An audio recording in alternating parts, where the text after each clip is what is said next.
You know, there are moments in life when the ground beneath you seems to shake and you suddenly find yourself questioning everything you thought you knew about someone.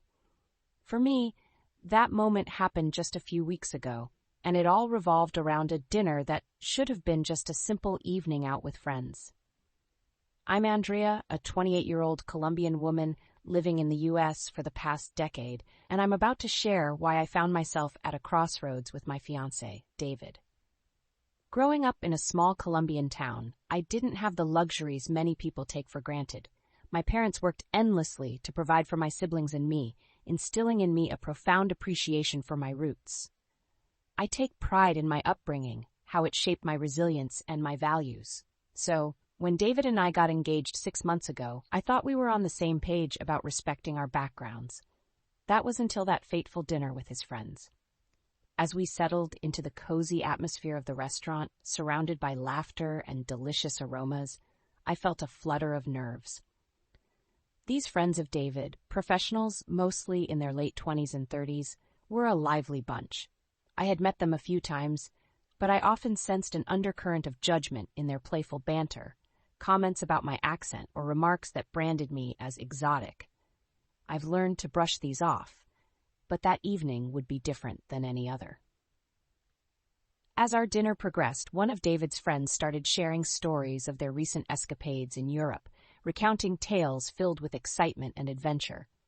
Suddenly, as if he had thought of a clever punchline to lighten the mood, David chimed in with, "Well, Andrea doesn't need to travel for authentic experiences. She grew up eating off banana leaves in the jungle, right, babe?" My world stopped at that moment. It's like the entire room paused, reverberating with the sound of laughter as if it were a cruel dance meant to unleash humiliation.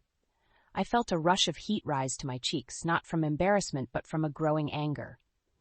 It wasn't just that his comment was wildly inaccurate. It was that it painted me as an uncivilized stereotype in front of people who had already seen me as an outsider. With a calm that felt almost foreign to me, I smiled, though it didn't reach my eyes.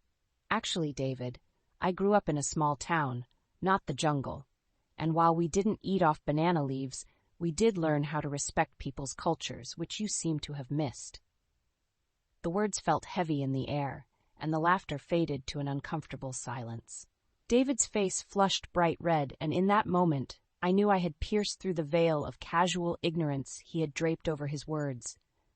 The dynamic of the table shifted dramatically. David mumbled something about just joking, but the atmosphere had turned stiff. Dinner continued, but the warmth had ebbed, and I felt a chill settle over us, a statement unmade, and a wound that had opened.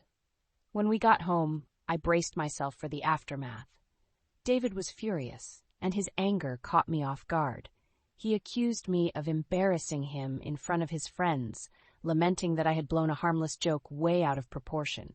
It felt as if he had turned the tables, shifting the blame onto me, and for the first time I felt truly alone in that moment. For days, the air was thick with tension. David seemed cold, saying things like I was too sensitive and that I should have just laughed it off. I kept replaying the evening in my mind, wondering if I had overreacted, but I was fiercely protective of my identity, my history, and my journey.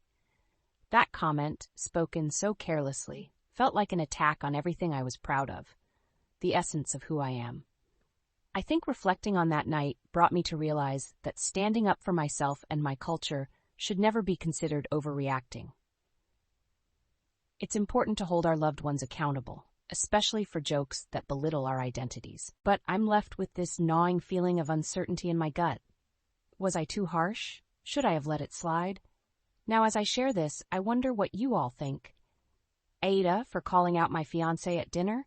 Would you have let it go, or would you have stood up for yourself too?